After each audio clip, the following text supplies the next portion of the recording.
धरा के समस्त नागरिकों को एक अच्छी शिक्षा दे करके, एक अच्छा सामाजिक परिवेश दे करके ऊंचाइयों तक ले जाने वाले समस्त गुरुजनों को शिक्षक दिवस की हार्दिक शुभकामनाएं।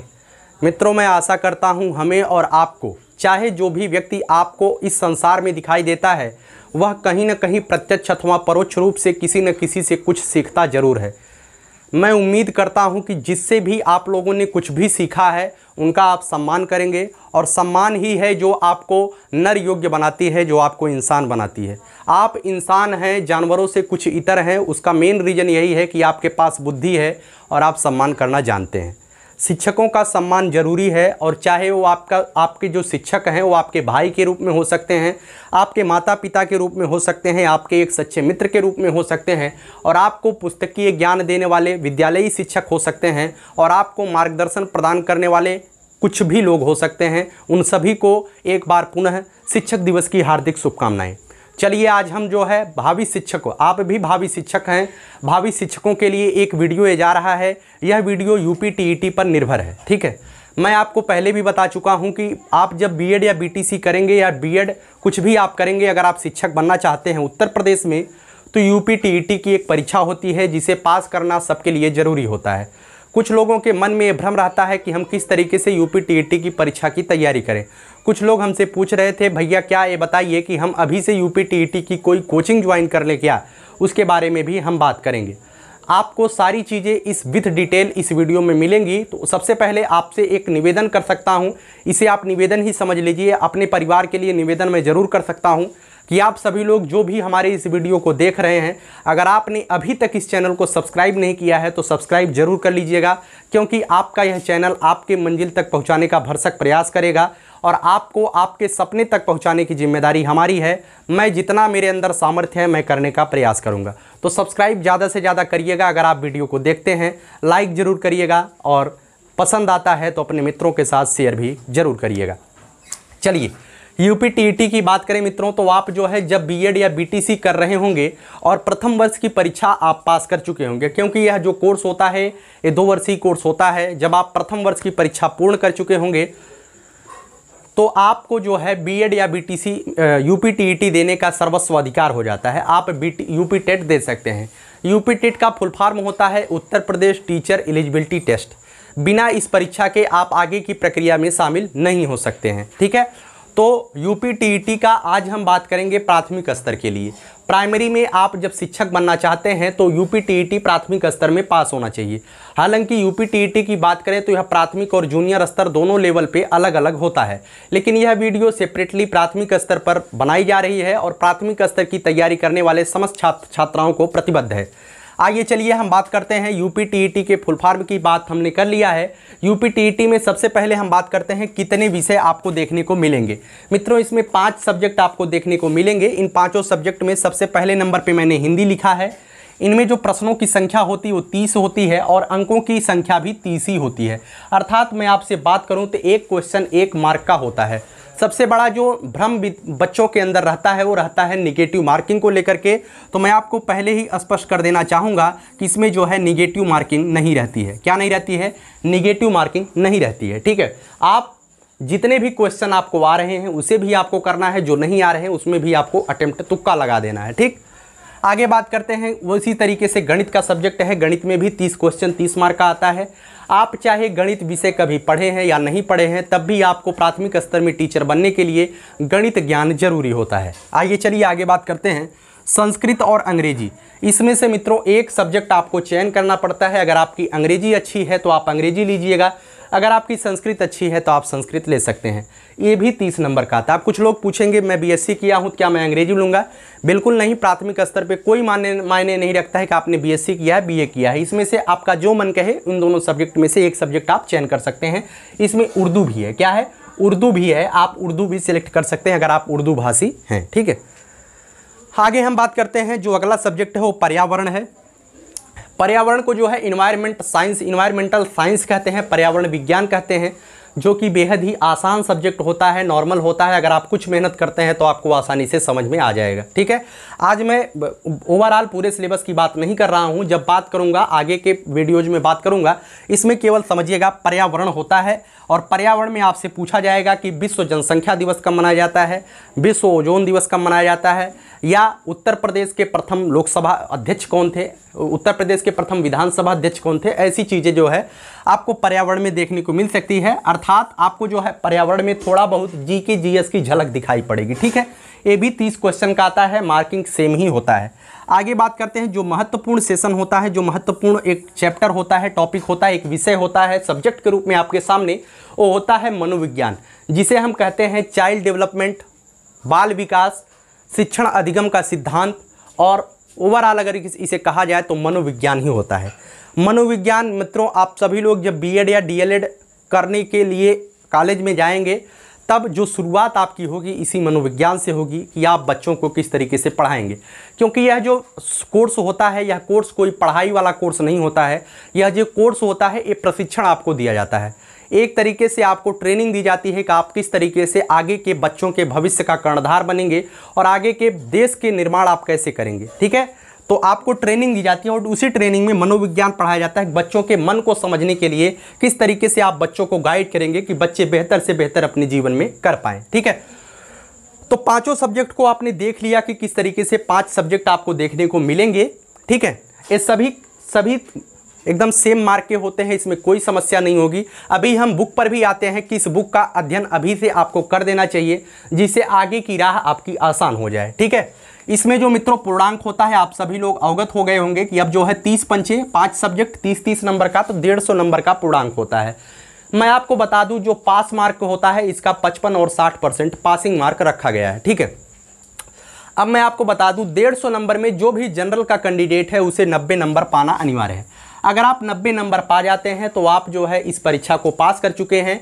अगर आप 150 में 140 भी पाते हैं तो उसकी कोई फाइनल सिलेक्शन में उसकी कोई वैल्यू नहीं रहती है। ठीक है, अभी तक जो शिक्षक भर्ती का प्लान चल रहा है उस प्लान में जो है महज टीईटी को क्वालिफाइंग नेचर का माना जाता है, इसका नंबर जो है फाइनल सिलेक्शन में नहीं जुड़ता है। केवल आपको पास होना जरूरी होता है, चाहे आप 90 पा जाइए, चाहे आप 150 में 150 पा जाइए। ठीक है, तो जो जनरल के कैंडिडेट होते हैं उन्हें 90 नंबर पाना अनिवार्य होता है, जो कि बेहद ही आसान होता है। आसानी से आप गेन कर पाएंगे अगर हमारे कहे गए सिद्धांतों पर चलने का प्रयास करते हैं। आगे बात करते हैं, ओबीसी, एससी और एसटी जितने भी आरक्षित वर्ग के लोग होते हैं उनके लिए 82 नंबर पाना अनिवार्य होता है। 82 नंबर अगर आप टच कर पाते हैं तो आप टीईटी क्रैक कर चुके हैं और आप आगे की शिक्षक भर्ती प्रक्रिया में शामिल हो सकते हैं। आगे निगेटिव मार्किंग की तो मैंने बात कर दिया है कि इसमें निगेटिव मार्किंग नहीं होती है। सबसे बड़ा जो सेगमेंट होता है इसके समय को लेकर के, भैया 150 क्वेश्चन है तो हमें कितना समय मिलेगा, तो मैं आपको एकदम डिटेल में क्लियर कर देना चाहूँगा कि आपको जो समय मिलेगा मित्रों, वो समय जो है 2 घंटे का मिलने वाला है। कितने घंटे का? 2 घंटे का समय मिलने वाला है। ठीक है, तो उम्मीद करता हूँ लगभग यूपी टीईटी प्राथमिक स्तर के बारे में आपने जानकारी ले लिया होगा। मैं प्राथमिक स्तर के बारे में क्यों इतनी ज़्यादा जानकारी देता हूं, प्राथमिक स्तर पे फोकस क्यों करता हूं? क्योंकि उत्तर प्रदेश हो या कोई भी प्रदेश हो, सबसे ज़्यादा जो नीड होती है शिक्षकों की, वो नीड जो है प्राथमिक स्तर पर ही होती है। अगर उत्तर प्रदेश की बात की जाए तो उत्तर प्रदेश में 1,65,000 के ऊपर विद्यालय उत्तर प्रदेश में केवल और केवल प्राथमिक के हैं। तो उत्तर प्रदेश में सबसे ज़्यादा, या किसी भी प्रदेश में जो सबसे ज़्यादा शिक्षक भर्तियाँ निकलती हैं वो प्राथमिक स्तर पर ही निकलती है। वर्तमान के समय में बीएड और डीएलएड दोनों को प्राथमिक स्तर पर मान्य कर देने की वजह से सभी की एक आकांक्षाएँ होती हैं कि वह जो है प्राथमिक स्तर में देश के बेसिक शिक्षा को मजबूत करके आगे आने वाले समय में देश का एक बेहतर भविष्य का निर्माण कर पाएं। आइए अब हम बात करते हैं कि अभी से आपको क्या पढ़ना शुरू कर देना चाहिए। हिंदी के लिए मैं आपको बताऊंगा कि हिंदी के लिए आपको क्या पढ़ना चाहिए। इसमें जो मित्रों हिंदी आती है, यूपी टीईटी की बात कर रहे हैं, सीटेट के लिए मैं अलग वीडियो बनाऊंगा। जो सेंट्रल टीचर एलिजिबिलिटी टेस्ट होता है वो अलग सेगमेंट होगा। ठीक है, उत्तर प्रदेश की टीईटी है, इस बात को ध्यान रखिएगा। अगर आप उत्तर प्रदेश में टीचर बनना चाहते हैं तो यूपी टीईटी क्लियर करना ही पड़ेगा। ठीक, हिंदी के लिए मैं आपको बता दूं, इसमें जो हिंदी आती है ज़्यादातर सेगमेंट ग्रामर का होता है। इसमें आपको ग्रामर की जानकारी होनी चाहिए, हिंदी के व्याकरण की। जैसे आपसे पूछा जाएगा कि समास, समास में जैसे आपसे पूछा जा सकता है राजपुत्र में कौन सा समास है, तो राजपुत्र में राजा का पुत्र आप सभी लोग तत्पुरुष समास लगाएंगे। हालांकि अगर मैं बता रहा हूं, अगर आपको आता है तो आप कमेंट बॉक्स में कमेंट करिएगा, ऐसे ही क्वेश्चन आपको समास हिंदी के सेगमेंट में देखने को मिलेंगे। तो हिंदी में सबसे ज़्यादा क्या आता है, व्याकरण आता है। और हिंदी के व्याकरण को क्लियर करने के लिए सबसे ज़्यादा जरूरी होता है कि आपके पास कोई हिंदी की किताब होनी चाहिए जिससे आप इस चीज़ को क्लियर कर पाए। हालांकि जब आप जो है डीएलएड करेंगे, डीएलएड के जो छात्र हैं जब वो डीएलएड करेंगे उसमें जो है उनकी हिंदी इसी स्तर की पढ़ाई जाएगी। लेकिन अगर आप जो है बीएड करेंगे तो बीएड में आपको इस स्तर की हिंदी नहीं पढ़ाई जाएगी। ठीक है, तो आपके लिए जरूरी ये होगा कि मैं आपको एक सलाह दूंगा आपके लिए, आप जो है आदित्य पब्लिकेशन, किसकी, आदित्य पब्लिकेशन की हिंदी ले सकते हैं। ठीक है, आदित्य पब्लिकेशन की एक हिंदी आती है, आप उसे ले सकते हैं। और उसमें से कुछ ही टॉपिक आपको पढ़ना पड़ता है। जब आप बीएड या डीएलएड के वर्ष के दरमियान पढ़ाई कर रहे होंगे तब हम उसमें उस टॉपिक की भी चर्चा करेंगे कि आपको क्या पढ़ना चाहिए। अभी आपको जो है रस, छंद, अलंकार, जो चीज़ें कॉमन व्याकरण में दिखाई देती हैं, आपको सभी चीज़ें आपको पढ़ लेनी चाहिए। धीरे धीरे करके 1-2 घंटे सेगमेंट निकाल करके आपको पढ़ाई शुरू कर देनी चाहिए, क्योंकि आगे का जो रास्ता है वो कहीं ना कहीं कठिनता भरा होगा, कहीं ना कहीं कंपटीशन भरा होगा। क्योंकि शिक्षा क्षेत्र में अब ज़्यादा से ज़्यादा धुरंधरों का प्रवेश हो रहा है। 21 बैच के लोगों के लिए नौकरी पाना इतना ज़्यादा आसान नहीं होगा जितना पहले होता था, क्योंकि 21 बैच में कौन कौन आ रहे हैं, धुरंधर आ रहे हैं। आपको उनमें से लड़ करके आगे बढ़ना है। समझ में आया? चलिए, हिंदी के लिए आप आदित्य पब्लिकेशन की किताब खरीद सकते हैं, बेस्ट है, कोई समस्या नहीं है। गणित के लिए बात करूं तो मैं गणित के लिए कोई भी किताब मैं प्रेफर नहीं करता हूं कि आप इस बुक को ले लीजिए। मैं आपको गणित के लिए एक ही चीज़ बताता हूं, 1 से लेकर के 8 तक जो आपके पास जो सरकारी विद्यालय में जो किताब चलती है, 1 से लेकर के 8 तक सरकारी विद्यालय जो आपकी बेसिक शिक्षा परिषद की किताब चलती है, उसी से आप इसकी तैयारी कर सकते हैं। ठीक है, अगर आपके घर में, जैसे आप महिला हैं, आप एक मतलब छात्रा हैं और आपके घर में आपका कोई छोटा है, छोटा भाई है, छोटी बहन है, वो कक्षा 1 से 8वीं तक पढ़ रही है, तो उसको आप पढ़ाने का प्रयास करिएगा। पढ़ाने से जितना ज़्यादा आपको जानकारी होगी उतना ज़्यादा आपको पढ़ने से जानकारी नहीं होती है। तो मैं आपको पर्सनली ये सलाह देना चाहूँगा कि आप कक्षा 1 से 8 तक के समस्त गणित के विषयों का अध्ययन कर लीजिएगा। ये सफिशियंट रहता है प्राइमरी स्तर के टीईटी के लिए।